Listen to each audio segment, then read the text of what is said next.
नमस्कार विद्यार्थी मित्र हो, इयत्ता 10वी गणित भाग 1 प्रकरण पहिले 2 चलातील रेषीय समीकरणे त्याचा अभ्यास 1.1, 1.2, 1.3, 1.4 हा अभ्यास आपले पूर्ण झाले. आता 1.5व्या भागामध्ये आपण जातोय. त्याची गणितं आपण सॉल्व करणार आहोत. ही सरळता आपल्या व्याख्यांमध्ये असण्यासाठी, तुमच्या शंकांचं निरसन करण्यासाठी मधलाच कुठला तर भाग एकदम बघितला तर नाही चालणार. आपलं गणित मैत्री हे चॅनल सबस्क्राईब करून घ्या, जेणेकरून आपल्याला त्यामध्ये सलगता येईल. ओके, आता आपण ह्या 1.5 मध्ये शाब्दिक उदाहरणं शिकणार आहोत. आता जी गणितं आपण शिकलो आहे, नवीन ॲडिशनल भाग असा विशेष काय शिकणार नाही आहे. नवीन पद्धती नाही शिकणार आता, तीच गणितं पण वेगळ्या पद्धतीमध्ये. विशेषतः गणित भाग 2 मध्ये सिद्धता म्हणल्यावर थोडंसं मुलं नाराज होतात. तसं ह्या शाब्दिक गणिताबाबतीत सुद्धा थोडंसं ते वाचणं, ते नीटपणे समजून घेणं आणि त्याचा अर्थ काढून समीकरणं तयार करणं हे कौशल्य आपल्यामध्ये विकसित झालं पाहिजे. यासाठी आपल्याला ह्या गणिताचा अर्थ नीट समजणे, ते नीट काळजीपूर्वक वाचणे हा भाग होता. आता चला बघूया पहिलंच गणित काय म्हणले बघा बरं. इथं इंग्लिशच्या बुकमध्ये पण आहे, मराठीतलं गणित वाचून दाखवतो. त्याच्यामध्ये बघा बरं काय म्हणले. 1.5 एकदम सोपे आहेत. आपण सराव संच 1.1 मध्ये जशी गणितं सोडवली तशीच गणितं सोडणार आहोत. फक्त त्याची अर्थपूर्णता आपण निर्माण करायची आहे. त्याच्यामध्ये चलामध्ये ती समीकरणं बांधता येणं आणि 2 समीकरणं तयार करणं हे कौशल्य आपण हे शिकणार आहोत. आपण हे आत्मसात करणार आहोत. 2 संख्यामधील फरक 3 असून मोठ्या संख्येची तिप्पट आणि लहान संख्येची दुप्पट यांची बेरीज 19 आहे, तर त्या संख्या शोधा. या उदाहरणामध्ये प्रत्येक ठिकाणी 2 कंडिशन्स दिलेल्या असतात. त्या दोन्ही कंडिशनना काळजीपूर्वक बघायचं असतं. तर त्या संख्या शोधा.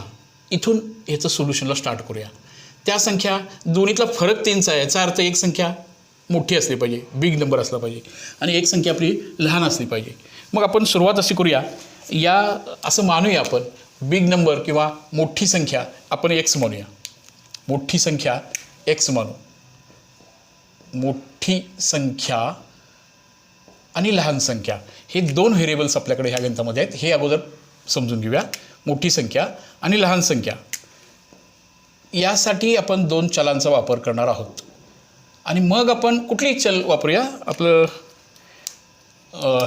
आरामात काढता येण्यासारखी सहज सोपी अशी 2 चलं पण ही मानूया आपण. हे आपण कन्सिडर करतोय, गृहीत धरतोय. आता कंडिशन फर्स्ट जरा दिलेल्या पहिल्या अटीनुसार कंडिशन फर्स्ट जरा नीट समजून घेऊया. त्या 2 संख्येतील फरक 3चा आहे. फरक म्हणजे बेरीज काय वजाबाकी? निश्चित वजाबाकी. फरक काढताना कसा कन्सिडर केला बघा. मोठ्या संख्येतून लहान संख्या वजा करायची आहे तेव्हा फरक 3 येणार आहे. मोठी संख्या फरक याचा अर्थ मोठी संख्या वजा लहान संख्याचं उत्तर 3 येते. मोठी संख्या म्हणून आपण xला घेतलोय, लहान संख्या म्हणून yला घेतलोय. त्या दोन्हीतला फरक म्हणजे वजाबाकी आणि हा फरक कितीचा आहे सांगा बरं? 3चा. असं आपलं पहिलं समीकरण मिळालं. ही क्रिएटिव्हिटी या अभ्यासमध्ये आपल्यात आत्मसात करणे हे आपलं आजचं उद्दिष्ट आहे की तुम्हालाही हे सहज बनवता आली पाहिजे. आता त्या गणितामध्ये आणखीन एक अट दिली. बहुतेक सगळ्या उदाहरणामध्ये 2 अटी दिलेल्या असतात आणि मग आपल्याला 2 समीकरण मिळवायचे असतात. दुसरी अट काय म्हणले बघा. मोठ्या संख्येची तिप्पट आणि लहान संख्येची दुप्पट. मोठ्या संख्येची तिप्पट आणि लहान संख्येची दुप्पट यांची बेरीज 19 आहे.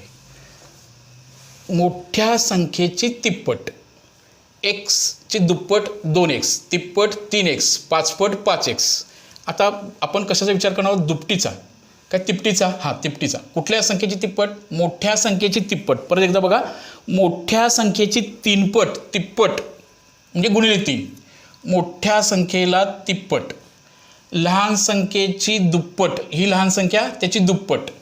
यांची वजाबाकी म्हणले का? नाही म्हणलं. काय म्हणलं बघा. यांची बेरीज 19 आहे. यांची बेरीज 19 आहे. असं आपलं दुसरं समीकरण तयार झालं. परत एकदा बघा. या लहान संख्या आहे x, मोठी संख्या आहे y. 2 संख्येतील फरक 3चा आहे. x वजा y बरोबर 3.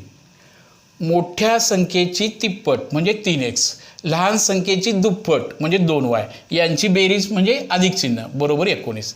ही 2 समीकरणं कशी सोडवायची हे तुम्हाला माहिती आहे. आता काय टेक्निक आहे लक्षात आलं? आता कसं सोडवायचं हे कौशल्य तुम्हाला माहिती आहे. पडसी जरा बघणार असं तर 1ला कशानं गुणाबे सांगा बरं ह्याला. हे 2 तयार करूया. मग याला 2 न गुणूया. समीकरण 1ला 2 न गुणणं असं म्हणूया. पट शिशेच्या खाली मांडूया, ह्याची दुप्पट, ह्याला 2 गुणूया, ह्याला 2 गुणूया, याला पण 2 गुणूया, बरोबर आहे. यांची काय करूया सांगा आता. हे दोन्ही निघून जाण्यासाठी काय करायला पाहिजे, या दोन्हीची बेरीज करायला पाहिजे. हे बघा 5x बरोबर किती आलं सांगा बरं. हां किती आलं 25. x बरोबर किती आलं सांगा बरं. 25 भागिले 5. एक्सची किंमत किती आली सांगा. 25 भागिले 5, 5 5 25. एक्सची किंमत 5 आली. ती किंमत कुठल्या पण एका समीकरणात भरूया आणि वायची किंमत करूया. आता हे समीकरण सोपं आहे. x वजा y बरोबर 3. ह्यात एक्सची किंमत किती भरूया 5 वजा y बरोबर 3. आता इथं आणूया, हे इकडं आणूया, हे इकडं नेऊया. म्हणजे काय होणार सांगा बरं. y बरोबर काय आलं वळण होता 2. झालं की त्या 2 संख्या कोणत्या मिळाल्या आपल्याला. एक मोठी संख्या मिळाली बघा 5, लहान संख्या मिळाली बघा 2. आपला पडताळा बघूया. मोठ्या संख्येतून लहान संख्या वजा केल्यावर उत्तर किती आलं. 5मधून 2 गेल्यावर 3 आलं, बरोबर आहे.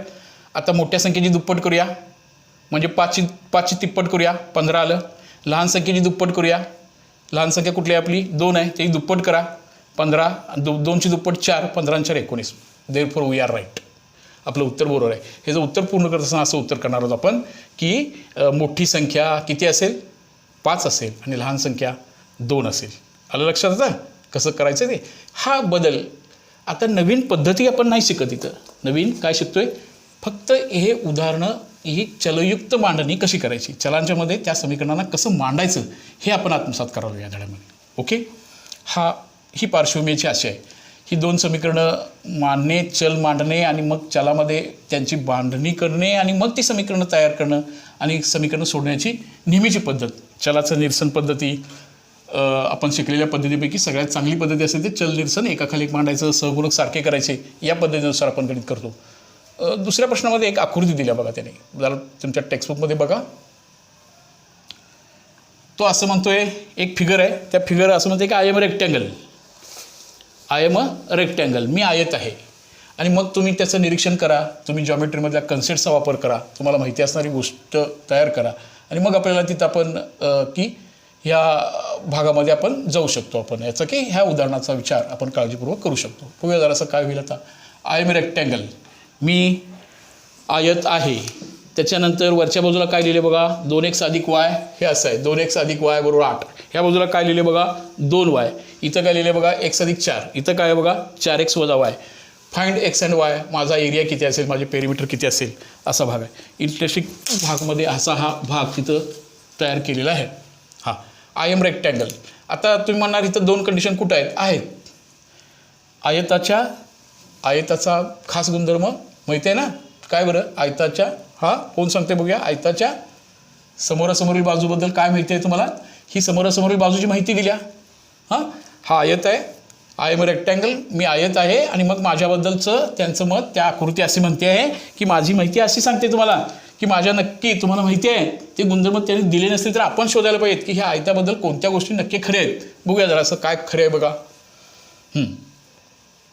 आयताच्या समोरासमोरील बाजू कशा असतात. आयताच्या समोरासमोरील बाजू कशा असतात, समान असतात, सारख्या असतात, एकरूप असतात. मग मी याची मांडणी करत असताना असं करतो. मोस्टली आपल्या समीकरणाचं खास वैशिष्ट्य बघा कसं आहे. हे समीकरण असं आहे बघा, ax अधिक वजा y by. ही समीकरण आपल्याला अशी पाहिजेत. म्हणजे पहिल्यांदा एक्सला स्थान देतो मी. मग आयताच्या समोरासमोरील बाजू, ही समोरासमोरील बाजू सारखी आहेत. आता ही बाजू आणि ही बाजू सारखी आहे. त्याच्यामध्ये एक्स आहे, ह्याच्यामध्ये एक्स आहे. ह्याला मोठा एक्स मी पहिल्यांदा लिहितो बघा. म्हणजे काय लिहितो, म्हणजे मला आणखीन सोपं होईल. 4x वजा y बरोबर 2x अधिक y अधिक 8. आयताच्या सम्मुखभुजा. हे दिलं नाही आहे, डायरेक्ट दिलं नाही, आपलं नॉलेज आहे. समोरासमोरील बाजू सारखे. ह्या समीकरणाची अशी या स्वरूपामध्ये मांडणी करून घेऊया, म्हणजे आपल्याला पहिलं समीकरण नीटपणे तयार होईल. होय की नाही बाळांनो. बघा बरं जर असं कसं तयार होईल. आता ह्या आयताच्या समोरासमोरील बाजू घेतोय आपण आणि मग त्या एकाखाली एक मांडतोय आणि त्यांची आता व्यवस्थितरित्या मांडणी करून घेऊया. समीकरण आपल्याला कसं पाहिजे, कसं पाहिजे सांगा. ते समीकरण असं पाहिजे बघा. 4x, त्याच्यानंतर काय पाहिजे, त्याच्यानंतर काय पाहिजे बघा, हे वजा y आहे, त्यानंतर हे वजा y, त्यानंतर इथं संख्या ठेवतो. काय झालं सांगा समीकरण. 4x मधून 2x गेले, 2x वजा 2y बरोबर किती आलं 8 आलं. म्हणजेच x वजा y तुम्ही जर 2 भागून घेतला त्याला तर काय समीकरण तयार होणार सांगा आता. हे समीकरण काय तयार होणार आता. 2x 2ला भागलं तर आपण हा जरा विचार नंतर करूया, याच्याबद्दल काय आवश्यकता हे नंतर बघूया जरा.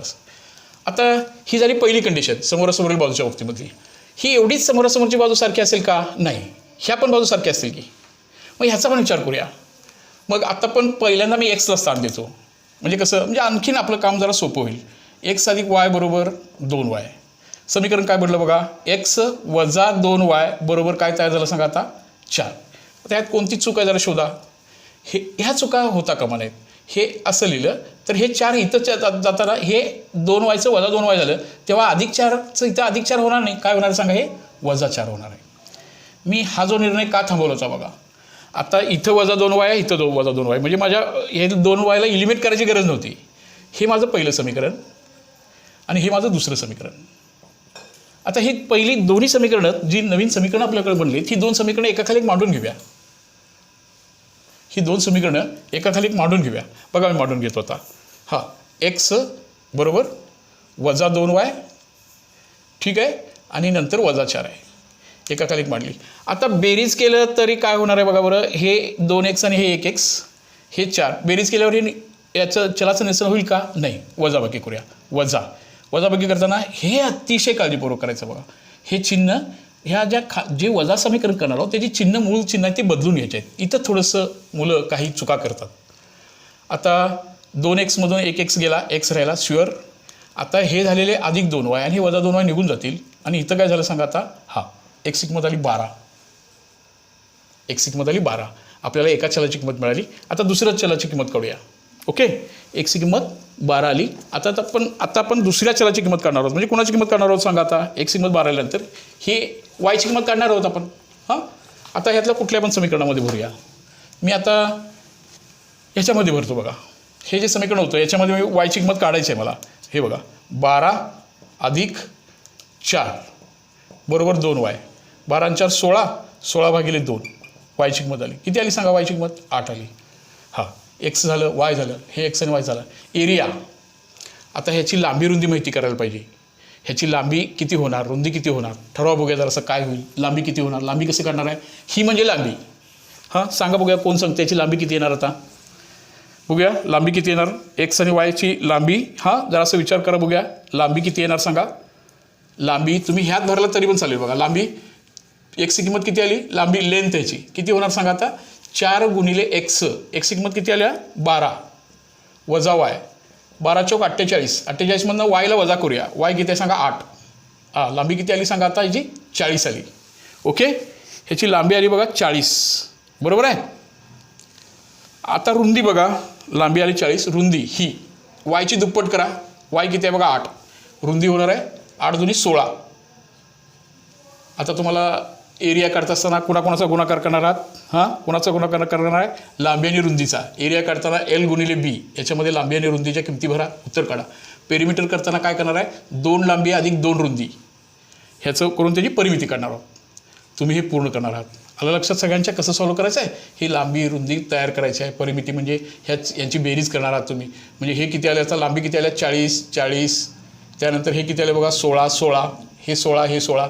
ह्या सगळ्यांची बेरीज केला तर त्याची परिमिती येईल. ह्या सगळ्यांची 40 आणि 40 80, 80 आणि 8 आणि 8 16. हां, 16 आणि 16 32 आणि 80 किती होणार सांगा? हे 32 आणि 80 किती होणार परिमिती? हां, किती होणार? 112. 112 ही याची परिमिती येणार सेमी. आणि एरिया ह्याचा असा होणार आहे 40 16 चौक 64 येणार बघा.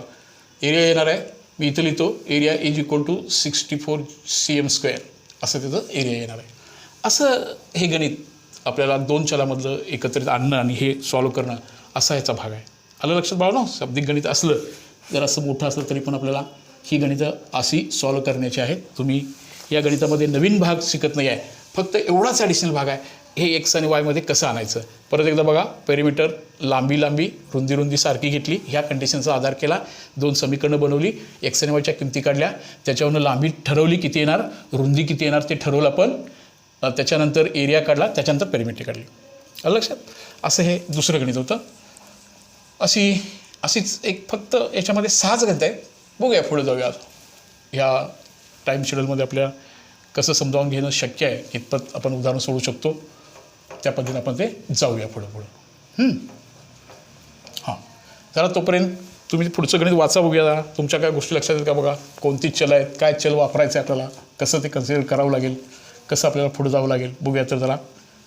हां, आता पुढच्या उदाहरणामध्ये मी तुम्हाला गणित समीकरण तयार करण्यापर्यंतचा भाग आपण शिकूया आणि त्याच्या पुढचं समीकरण पूर्ण करायचं काम मात्र तुम्ही स्वतः करणार, चालेल का? आणि प्रश्नांच्यामध्ये तुमच्या सर्वांच्यामध्ये हा प्रश्नांची सोडवण्याची कुवत निर्माण झाली पाहिजे. गणित शिक्षकाचं तुम्हाला गणित फळ्यावर सोडवून देणं आणि लिहून घेणं हा भाग नाही आहे. तुमच्या सर्वांच्यामध्ये गणित विषयाची आवड निर्माण व्हावी, तुम्ही सर्वजण त्या गणिताला स्वतः सोडवायला प्रवृत्त व्हाल, स्वतः ते प्रयत्न कराल अशी अपेक्षा आहे. शाब्दिक गणितावरती नाराज न होता ती गणितं सोपी असतात, ती गणितं आपल्याला सोडवायची असतात, सोडवता येतात सहज दिशा, असा तो भाग आहे बघा. तिसऱ्या गणितामध्ये काय म्हणले बघा, सेवीच्या मुलांनी किंवा इंग्लिश मिडियमच्या मुलांनी पण ते नीट वाचा, तुमची आकलन क्षमता जरा जास्ती आहे, तुम्हाला ते मातृभाषेतून जरी कळालं तरी ते तुम्ही रिप्रेझेंटेशन फक्त तुम्ही इंग्लिशमध्ये करत असता. तर मराठीच्या मुलांना जरासं हे समजावून सांगावं लागतं. हां, वडिलांच्या वयामध्ये मुलाच्या वयाची दुप्पट मिळवल्यास बेरीज 70 येते, ही पहिली अट. आणि मुलाच्या वयामध्ये वडिलांच्या वयाची दुप्पट मिळवलं तर बेरीज 95 येते. तर त्यांची वये काढा, सुरुवात त्यांची वये काढा, इथून इकडे बघा, म्हणजे आपलं मानणं काय ते सुरुवात होतं. काय काढायचं आहे, त्यांची म्हणजे कोणाची वय इथं अपेक्षित आहे या गणितामध्ये, त्यांची म्हणजे कोणाची, आपण असं नाही म्हणणार त्यांची वय. हां, कोणतं चल वापरलं पाहिजे सांगा आता. हां, त्यात दोन गोष्टी आहेत, एक आहे वडिलांचे वय, फादर्स एज, वडिलांचे वय, मोठ्यांना मान देऊया, त्यांना एक्स म्हणूया, आणि मुलाचे वय वाय म्हणूया. हां, आता पुढचा भाग बघा कसा करायचा आहे. पहिली कंडिशन दिलेल्या पहिल्या अटीनुसार, दिलेल्या पहिल्या अटीनुसार वडिलांच्या वयामध्ये मुलाच्या वयाची दुप्पट मिळवल्यास त्यांची बेरीज 70 येते. हे कौशल्य तुमच्यामध्ये सहज निर्माण झालं पाहिजे. बघा जरा नीट, वडिलांच्या वयामध्ये मुलाच्या वयाची दुप्पट मिळविल्यास बेरीज 70 येते. यांच्या बेरजेचं उत्तर 70 येतं. हे पहिलं समीकरण. दिलेल्या दुसऱ्या अटीनुसार, दुसरी अट बघा काय म्हणले, मुलाच्या वयामध्ये वडिलांच्या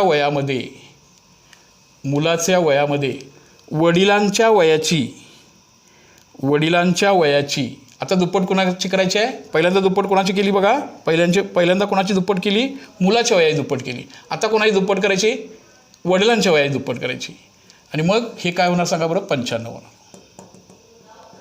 परत आणखीन एकदा बघा, पहिलं समीकरण असं सांगत होतं, वडिलांच्या वयामध्ये मुलाच्या वयाची दुप्पट मिळवा, 70 घ्या.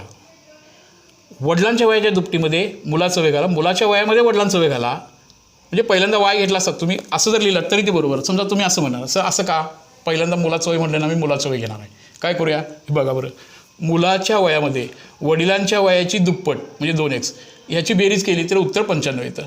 पण आपली ह्या समीकरणामध्ये पहिलं स्थान आपण एक्सला देतोय. आपलं ह्या रेषीय समीकरणाची संकल्पना आपण अशी समजावून घेतोय बघा, पहिल्यांदा एक्सला स्थान देऊया. म्हणजे पहिल्यांदा मी 2x अधिक वाय बरोबर 95 असं लिहिलं. पहिल्यांदा 2x लिहिलं, नंतर वाय लिहिलं. मुलाच्या वयामध्ये वडिलांची वय घातलं काय, आणि वडिलांच्या वयाच्या दुपटीमध्ये मुलाचं वय घातलं काय, बेरीज 95 येणार. दुप्पट कोणाची करायची हा भाग महत्त्वाचा, दुप्पट कोणाची इथं घेतली ना हा भाग महत्त्वाचा होता. आता हे पुढं कसं सोडवायचं, सहगुणक ह्याची दुप्पट करून घ्यायची, मग एकाखाली एक मांडायचं, वजाबाकी करायची, बेरीज करायची, हे काम तुमचं आहे. आता तुम्ही ते नक्की करणार आहात, कारण हा अभ्यास संपल्यानंतर तुम्हाला संकीर्ण प्रसंग सोडवायचा आहे, स्वतः शाब्दिक उदाहरणं किंवा ह्या प्रकारचे गणित सोडवायचे आहेत. आता हे 2 समीकरणं आरामात तुम्हाला सहज कशी तयार करता येतील हा भाग आपण आता हे पुढं सोडवता येईल. आणि सर्वांनी हे गणित पुन्हा पूर्ण करून घ्यायचं आहे, सगळ्यांनी हे निश्चितपणे सोडवायचं आहे. समजलं बाळांनो हे कसं. हां, वडिलांच्या वयामध्ये मुलाच्या वयाची दुप्पट मिळवल्यास उत्तर 70 येतं. मुलाच्या वयामध्ये वडिलांचं वय घातल्यास त्याची बेरीज 95 येते. पहिल्यांदा एक्स लिहिलं, नंतर वाय लिहिलं. एक्स इथल्या इथंच लिहिलं, त्यामुळे याचं चिन्ह बदलणार नाही, याचं चिन्ह बदलणार नाही, बरोबर चिन्हाच्या पलीकडे लिहिलं नाही याची दक्षता घ्या. साध्या संख्या निरसन करून घ्या, हे असंच का जरूर विचारा. हे इथंच लिहिलं आहे, बरोबर चिन्हाच्या पलीकडे लिहिलं नाही, त्यामुळे याची चिन्ह कुणाचीही बदलली नाही आहेत, हे समजून घ्या. म्हणजे असं समीकरण आपल्याला तिसरं उदाहरण आपल्याला असं सोडवता येणार होतं. ओके, आपण आता चौथ्या गणितामध्ये जाऊया.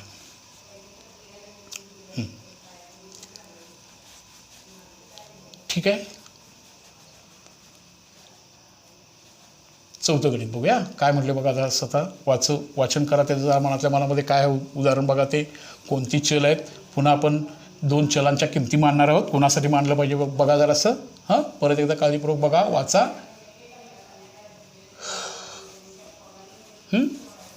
ठीक आहे. चौथं उदाहरण बघूया जरासं काय म्हणते बघा. एका अपूर्णांकाचा छेद हा अंशाच्या दुपटीपेक्षा 4ने मोठा आहे. जर अंश आणि छेद 6ने कमी केले तर छेद हा अंशाच्या 12 पट येतो. तर तो अपूर्णांक काढा.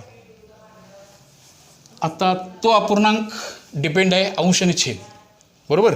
सुरुवात कशी करूया. अपूर्णांकाचा त्या अपूर्णांकाचा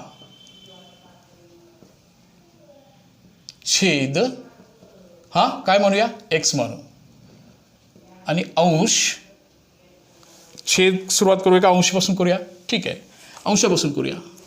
अंश x म्हणूया. पहिल्यांदा अंश असतो नंतर छेद असतो. ठीक आहे. अंश x म्हणूया आणि छेद हा y म्हणूया. अंश सांगा बाळांनो, हे मी अपूर्णांक लिहिलं आहे. याचा अंश कोणता, ही वरची संख्या. छेद कोणता, हे 5, ही खालील संख्या. हा अंश आणि हा छेद. अंश भागिले छेद म्हणजे अपूर्णांक, बरोबर. अंश म्हणजे वरची संख्या आहे. अशी ती तो उत्तर मांडत असताना त्याचा आपण विचार करूया. पहिली अट काय सांगितली बघा. दिलेल्या पहिल्या अटीनुसार बघा जरासं काय पहिली कंडिशन सांगते आपल्याला. पहिली कंडिशन अशी सांगते. पहिली कंडिशन बघा कशी आहे. अपूर्णांकाचा छेद अंशाच्या दुपटीपेक्षा 4ने मोठा आहे. अपूर्णांकाचा छेद अंशाच्या दुपटीपेक्षा 4ने मोठा आहे. परत एकदा, हे कौशल्य खरं महत्त्वाचं आहे. म्हणजे तुम्ही शिकालाय, तुम्हाला स्वतःला ते निर्माण करता यायला लागले. परत एकदा बघा. अपूर्णांकाचा छेद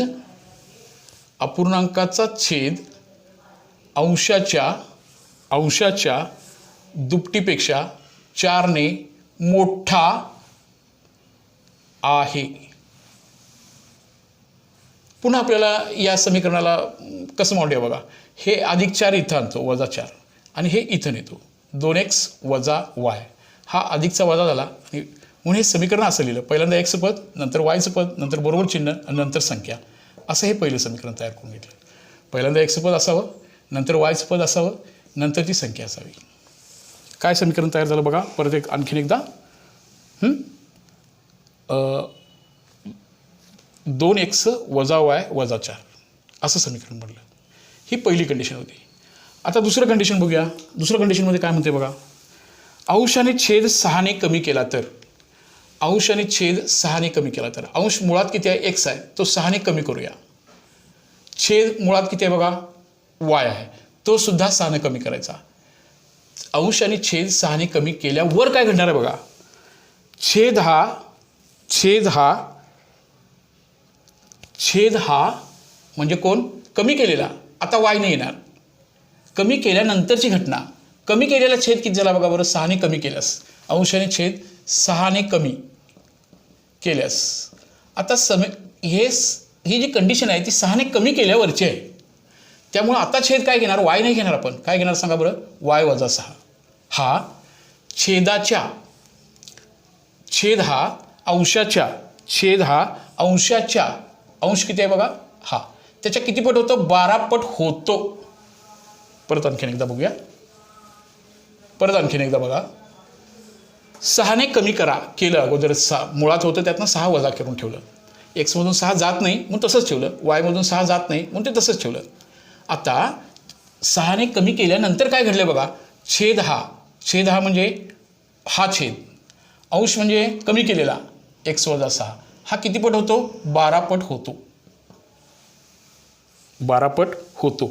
आता हे समीकरण y - 6 12x - 12 = 72 झाले बघा.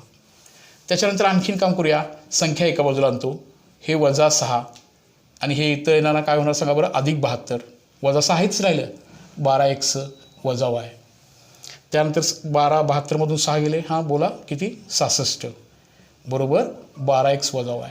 आपलं दुसरं समीकरण तयार झालं 12x वजा y बरोबर 66. असं आपलं दुसरं समीकरण तयार झालं. दुसरं समीकरण परत एकदा बघा 12x वजा y बरोबर 66. आता हे दोन कसं सोडवायचं तुम्हाला चांगल्या रीतीने माहिती आहे. आता मात्र सहगुणक यांची काय करूया, यांची आता काय करावं लागेल, वजाबाकी करावं लागेल. बेरीज केली तर जाणार नाही. मग एक्स आणि वायच्या किमती काढायच्या आणि मग त्याचं उत्तर आपल्याला पूर्ण करायचं आहे. तुम्हाला अंश हे सोडवल्यानंतर एक्सची किंमत बघा, एक्सची किंमत सोडवल्यानंतर 7 येणार आहे आणि वायची किंमत येणार आहे 18. बघा जरा कन्फर्म करून घ्या. आणि म्हणून तो अपूर्णांक लिहित असताना असा लिहायचा आहे, अपूर्णांक x/y असतो म्हणजे 7/18 हे या प्रश्नाचं उत्तर येणार आहे. आता मध्ये जे काम करावं लागणार आहे ते आपण पूर्वीच्या अभ्यासमध्ये शिकलो आहे. यांची वजाबाकी करायचं, नंतर एकाला काढून टाकायचं, मग आलेली किंमत पुढच्या समीकरणामध्ये भरायची. या सोप्या गोष्टी तुम्हाला माहिती आहेत, तुम्ही ते नीटपणे करू शकता. ओके ओके बाळांनो, असं हे गणित होतं. या गणिताचा वापर आपल्याला असं हे शाब्दिक गणित आपल्याला अशी तयार करायची आहे. मग आपल्याला पुढं जायचं आहे. पुढे बघूया. आता 2च गणितं राहिली बघा त्यातली. त्याचाही असा जो तुम्हाला कठीण जाणारा भाग आहे, जो तो शाब्दिक गणिताचा भाग आहे, थोडासा त्याची टीचरची तुम्हाला मदत आहे की हे समजलं नाही सर. समजलं नाही म्हणण्यापेक्षा तुम्ही शाब्दिक उदाहरणं, माझा अनुभव असा आहे की शाब्दिक उदाहरणं म्हटलं की थोडंसं थांबताच. अरे याला जरा जास्त विचार करायला लागतो. नाही, शांतपणे वाचला की शाब्दिक उदाहरण सोपं आहे. वाचा, त्याचं सहज ट्रान्समिशन होण्यासाठी गणितच परीक्षेला येतात. सोपी वाटणारी गणित परीक्षेमध्ये मोस्टली पहिलं दुसरंच गणित जास्त वेळेला येतं किंवा ते येण्यासारखं आहे. शाब्दिक गणितावर कधीही मुलांनी नाराज होता कामा नये. ती सोडवचे आहेत, ते मला सुटणार आहे हा आत्मविश्वास स्वतःमध्ये असला पाहिजे. मला ते सुटणारच नाही आणि कठीणच असते असा विचार केला तर ते कधीच सुटणार नाही. मग सोपी गणितंसुद्धा आपल्याला आवड वाटायला लागतील आणि आपण गणितापासून प्रवृत्त होऊ, नाराज होऊ, त्याच्यावरती नाही नाराज व्हायचं. हां पुढे बघा. आता 5व्या गणितामध्ये 10 टनाची क्षमता असलेली एक मालवाहू ट्रकमध्ये ए आणि बी प्रकारच्या दोन प्रकारच्या पेट्या भरायच्या आहेत. ए प्रकारच्या 150 पेट्या, बी प्रकारच्या 100 पेट्या भरल्या तर 10 टनाची क्षमता पूर्ण होते. 10 टनाची त्या ट्रकची क्षमता आहे. नीट बघा जरासं. ए प्रकारच्या 260 भरल्या आणि बी प्रकारच्या 40 पेट्या भरल्या तर त्याची क्षमता 10 टनाची क्षमता पूर्ण होते. अशी दुसरी कंडिशन आहे. तर प्रत्येक प्रकारच्या पेटीचे वजन किती असेल, परत एक बघा, प्रत्येक प्रकारच्या पेटीचे वजन किती असेल असा भाग आहे. एका मालवाहू ट्रक आहे, त्या ट्रकची क्षमता 10 टन आहे. 10 टनापेक्षा जास्त माल आपण त्यात भरणार नाही आहे. हां, त्या 10 टनापर्यंत क्षमता आहे.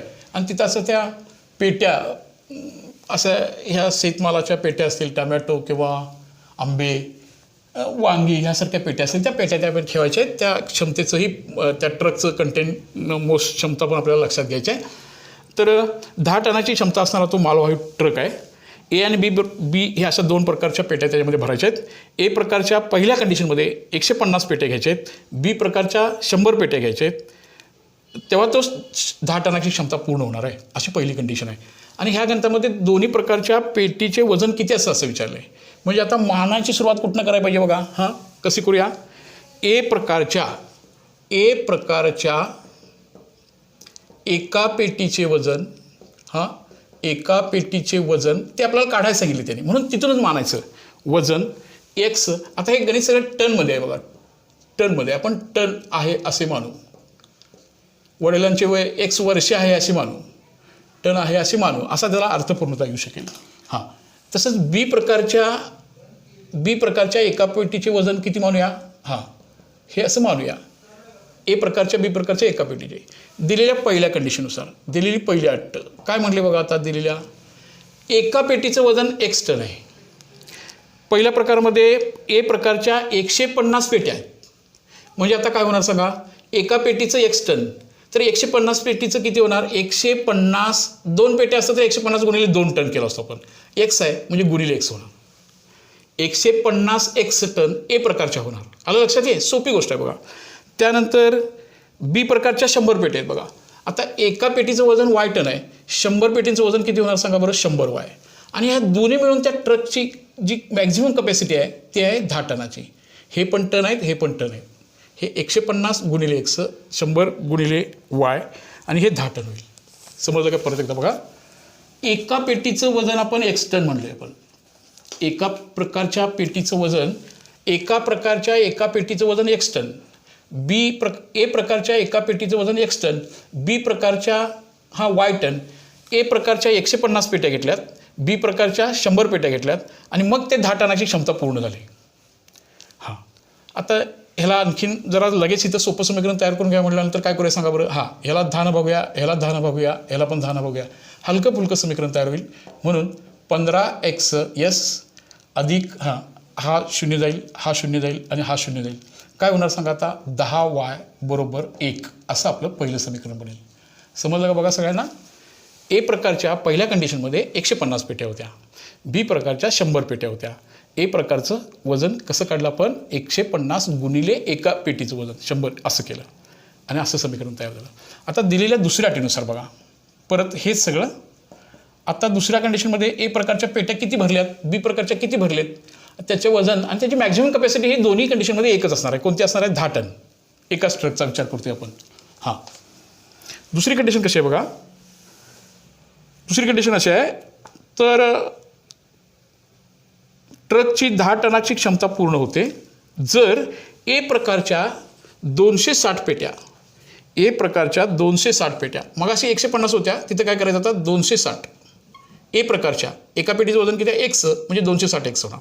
अधिक बी प्रकारच्या किती आहेत बघा फक्त 40 आहेत बी प्रकारच्या.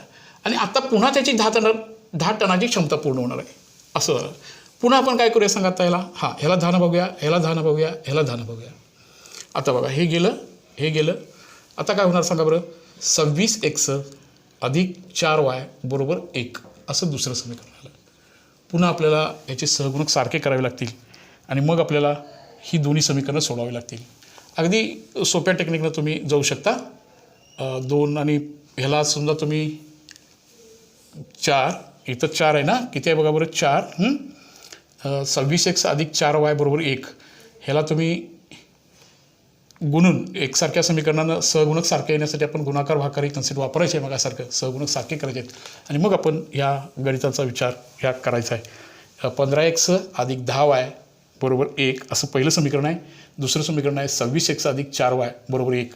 ही दोन समीकरणं आपल्याला रेग्युलर पद्धतीनुसार आपल्याला ती सोडवायची आहेत. तुम्ही ते सोडवू शकाल अशी अपेक्षा करतो. असंच एक गणित पुढं लास्टचं गणित आहे बघा. तेही गणित जरासं अशा कंडिशनमध्ये समजून घेऊया आणि मग आपण ह्या प्रकरणाचा अभ्यास. आता तुमच्यामध्ये अशी गणितं सोडवण्याचं कौशल्य तयार झालंच पाहिजे. ही पुढं कसं सोडवायचं, सहगुणक सारखे कशा सहगुणक सारखे करणार हे कौशल्य तुमच्यामध्ये निर्माण झालं पाहिजे. आणि हे सगळं शिकलेलं आहात असं समजून आपण हा शाब्दिक उदाहरणाचा भाग बघतो आहोत. शेवटचं गणित 1.5 मधलं ह्या प्रकरणामधल्या अभ्यासमधलं तुमच्यासाठी सराव संच आहे. अजून तो सराव संच सोडवायचा आहे सगळ्यांनी काळजीपूर्वक. आलं का लक्षात.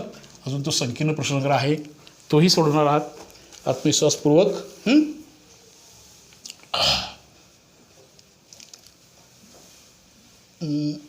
शेवटचं गणित आता ह्या अभ्यास जे 6वं गणित यातलं ह्या आजच्या तासिकेचं सुद्धा. विशालने 1900 किलोमीटरचा प्रवास 1900 किलोमीटरचा प्रवास हा प्रवासापैकी त्याने एकूण प्रवास किती केला आहे बघा. विशालनं 1900 किलोमीटर प्रवास केला आहे. 1900 किलोमीटरचा प्रवास विशाल करतोय. आता त्या पुढचं हे वाचूया जरा असं काय काय होते बघूया. विशालने 1900 किलोमीटरच्या प्रवासापैकी काही अंतर बसने तर उरलेले काही अंतर विमानाने पूर्ण केले. तर दोन्ही प्रकारे तो प्रवास करतोय. काही अंतर तो कसा करतोय बघा. बसनं प्रवास करतोय. डायरेक्ट काय घरापासून किंवा त्याच्या गावापासून विमान मिळणार नाही. तो काही अंतर बसनं त्याला जावं लागेल. ओके. आपण इचलकरंजीमधून सुद्धा आता सध्या पुणे कोल्हापूरला जाऊनच आपल्याला ते विमान पकडावं लागेल नाही का. त्यामुळे बसचा प्रवास पण त्याच्यामध्ये कन्सिडर केला विशालच्या बाबतीमध्ये सुद्धा. विशालच्या गावापासून विमानतळ जाण्यासाठी बसनं जावं लागेल. बसचा सरासरी वेग आहे 60 किलोमीटर. विमानाचा सरासरी वेग आहे 700 किलोमीटर. हा प्रवास त्याने 5 तासामध्ये पूर्ण केला आहे. तर विशालने बसने किती किलोमीटरचा प्रवास केला. आता इथं एक कन्सेप्ट आहे बघा. वेळ म्हणजे ही कन्सेप्ट आपल्याला माहिती असायला पाहिजे ह्या गणितामध्ये. वेळ वेळेचं सूत्र वेळ अंतर भागिले वेग. हा एक भाग इथं पाहिजे. तर विशालने बसने किती किलोमीटरचा प्रवास केला. आता आपण सुरुवात अशी करूया. विशालचा बसचा प्रवास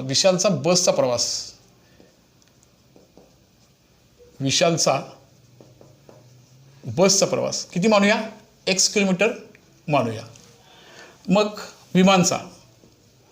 विमानाने केलेला प्रवास तो किती मानूया, y किलोमीटर मानूया.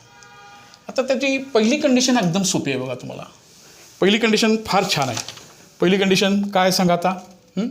त्यानं एकूण प्रवास किती केला आहे. काही प्रवास तो बसनं करतो आणि काही विमान करतो, पण एकूण प्रवास किती किलोमीटरचा करतो. ही पहिली कंडिशन जी आहे ना ती एकदम सोपी आहे बघा. काय म्हणता येईल पहिलं इक्वेशन त्याचं, काय होणार सांगा बरं. हे पहिलं कंडिशन आपण ह्याचा वापर करूया. पहिलं समीकरण तयार करूया. एकूण प्रवास कितीचा आहे, x अधिक y बरोबर किती किलोमीटरचा प्रवास केला तर सांगतो 1900 किलोमीटरचा. हे आपलं पहिलं समीकरण तयार झालं. आता दुसऱ्या समीकरणासाठी मात्र वेळ, अंतर, वेग ह्याच्यामधला सहसंबंध आपल्याला नीट बघायला पाहिजे. आता हा जो भाग तयार होईल, आता वेळेच्या बाबतीमध्ये वेळ ही त्या गणितातली वेळ दिल्या 5 तासाची नाही का. वेळ अंतर भागिले वेग. आता बसचा जो प्रवास आहे त्याचं अंतर आहे किती, x, आणि त्याचा वेग किती दिला आहे बघा. वेग किती दिला आहे बघा, 60 किलोमीटर. म्हणजे बसचा जो वेळ आहे, बसचा वेळ काढताना बसचं अंतर किती आहे, x आहे. बसचा वेग 60 आहे. त्यानंतर विमानाचा वेळ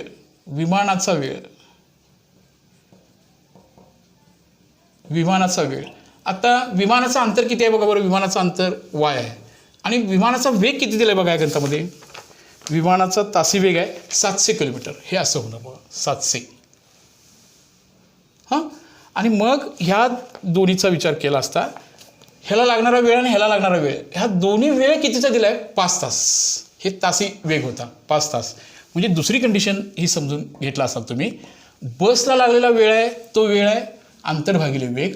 बसचं जे अंतर कापलेलं आहे ते आहे x किलोमीटर. बसचा जो वेग आहे तो किती आहे सांगा बरं, 60 किलोमीटर प्रति तास आहे. अगदी बरोबर. विमानाचा वेळ आहे तो 700 किलोमीटर प्रति तास आहे आणि विमानाचं वेग आहे 700 आणि अंतर आहे y. हे आपण मांडलं होतं. ह्या दोन्ही प्रवासाला लागणारा जो वेळ आहे तो एकंदरीत वेळ म्हणजे दिलेली दुसरी अट काय होणार सांगा आता. बससाठी लागणारा वेळ हा x भागिले 60. विमानाच्या प्रवासाचा जो वेळ आहे तो असा आहे बघा. आणि ह्या दोन्ही मिळून त्याला किती तास लागलेत आता, 5 तास लागले. दोन्ही मिळून त्याला किती तास लागलेत सांगा आता, 5 तास लागलेत. तर आता हे गणित पुढे याची दुसरी कंडिशन सोडायची आहे. हाही भाग थोडासा जर जाईल तोपर्यंत ह्याचा लसावी ह्या 60 आणि 60 ही संख्या अशी काढता येते बघा. 30 दोन्ही 60 आणि 3 10 तास 60 बरोबर. त्यानंतर 700चं पण करता येईल. 70 गुणिले 10, 10 म्हणजे 5 दोन्ही 10 आणि परत 70 5 एक होईल आणि काय होणार बघा 7 10 70 असं होईल. आणि त्याचं मग लसावी किती येणार बघा. आता लसावी काय काय येणार बघा बरं. लसावीमध्ये याच्या येणार आहे कोण कोण येणार, 10 येणार, 2 येणार, 3 येणार आणि कोण येणार सांगा 5 येणार आणि कोण येणार बघा बरं. 10 एकदाच येणार कॉमन आहे, 2 एकदाच आलं 5 आणि 7 येणार. ह्याचा गुणाकार केला तुम्ही त्याचं गुणाकाराचं उत्तर येणार आहे 2100. आणि मग प्रत्येक पदाला 2100ने गुणायचं. एक दुसरं समीकरण तयार करायचं. ह्याला 2100ने गुणायचं. कुणाला, याला 2100ने गुणणार आहोत आपण, ह्याला 2100ने गुणणार आहोत, ह्याला 2100ने गुणणार आहोत. आणि मग आपल्याला दुसरं समीकरण तयार होईल. आणि ही 2 समीकरणं पुन्हा हे पहिलं समीकरण ते दुसरं समीकरण सोडवायचं आहे. अजिबात कठीण नाही, नीट समजून घ्यायचं आहे. वेळ 5 तास दिली होती म्हणून अंतर भागिले वेग, म्हणून अंतर बसचा अंतर बसचा वेग, विमानाचा अंतर विमानाचा वेग. आणि आता ह्या सोप्या गोष्टी 2100ने सगळ्याला गुणायचं, दुसरं समीकरण तयार होईल. तेवढं आनंदानं सोडवा. तुम्हाला गणितातलं आव्हान टिकवायचं असेल तर तुम्हाला याची प्रॅक्टिस ही करायलाच पाहिजे. ह्या एवढ्या निर्धारित वेळेमध्ये आपण हा भाग पूर्ण करूया. ह्याचबरोबर हे पहिलं प्रकरण अभ्यास सराव संचाचं काम संपलं. आता खऱ्या अर्थानं तुमचं काम सुरू झालं. तुमचं काम म्हणजे कुठलं काम आहे, संकीर्ण प्रसंग 1 सोडवणार आहोत. ह्यातल्या शंका, संकीर्ण प्रसंगामध्ये शंका, सगळ्या शंका आपण एकत्रित घेऊया. तुमचं सर्वांचं समाधान होईल अशा पद्धतीचं मार्गदर्शन वर्ग आपण करत राहूया. Okay follow, best of luck to you for the miscellaneous 1 संकीर्ण प्रसंग 1 साठी सगळ्यांनी सोडवणार आहात अशी अपेक्षा करतो. ओके, आता पुन्हा भेटूया आपण दुसऱ्या प्रकरणामध्ये. ओके.